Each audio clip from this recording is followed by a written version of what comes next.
రితిక్ రోషన్ గారు ఇప్పుడు కొత్తగా యాక్ట్ చేస్తున్న మూవీ 'క్రిష్ 4'. అయితే ఈ మూవీకి ముందు ఈయన లాస్ట్ యాక్ట్ చేసిన మూవీ 'ఫైటర్'. ఈ మూవీ ఈ మధ్య రిలీజ్ అయ్యి మంచి హిట్ కూడా అయ్యింది.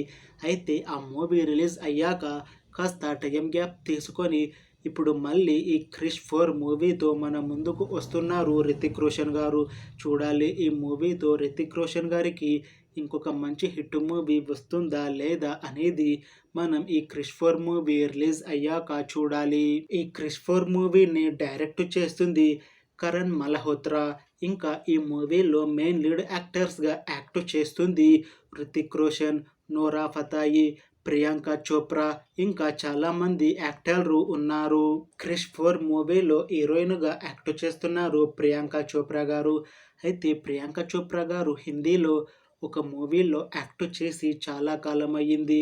తను ప్రస్తుతం అన్ని హాలీవుడ్ మూవీలోనే నటిస్తున్నారు. చూడాలి ఈ మూవీతో ప్రియాంక చోప్రా గారు మళ్ళీ హిందీలో నటిస్తున్నారు. చూడాలి ఈ 'క్రిష్ 4' మూవీతో ప్రియాంక చోప్రా గారికి హిందీలో ఇంకొక మంచి హిట్ మూవీ వస్తుందా లేదా అనేది మనం ఈ 'క్రిష్ 4' మూవీ రిలీజ్ అయ్యాక చూడాలి. అయితే ఈ 'క్రిష్ 4' మూవీలో ఒక మెయిన్ ఇంపార్టెంట్ పాత్రలో నోరా ఫతేహి గారు నటిస్తున్నారు. ఈ పాత్ర ఈ మూవీకే హైలైట్ అని మూవీ టీం అంటున్నారు. చూడాలి ఈ మూవీతో ఈమెకి ఒక మంచి హిట్ వచ్చి మళ్ళీ ఈమెకి హిందీలో పెద్ద పెద్ద మూవీస్లో అవకాశం వస్తుందా రాదా అనేది మనం ఈ 'క్రిష్ 4' మూవీ రిలీజ్ అయ్యాక చూడాలి. అయితే నోరా ఫతేహి గారు మాత్రం చాలా కాన్ఫిడెంట్గా ఉన్నారు. ఈ 'క్రిష్ 4' మూవీ చాలా పెద్ద హిట్ అవుతుంది.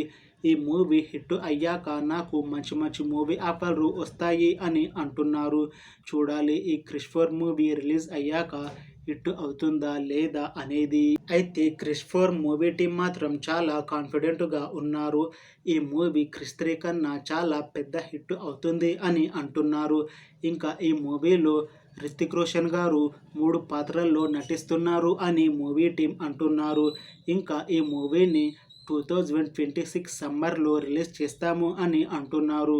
చూడాలి ఈ మూవీ రిలీజ్ అయ్యాక 'క్రిష్ 3' కన్నా చాలా పెద్ద హిట్ అవుతుందా లేదా అనేది మనం ఈ 'క్రిష్ 4' మూవీ రిలీజ్ అయ్యాక చూడాలి.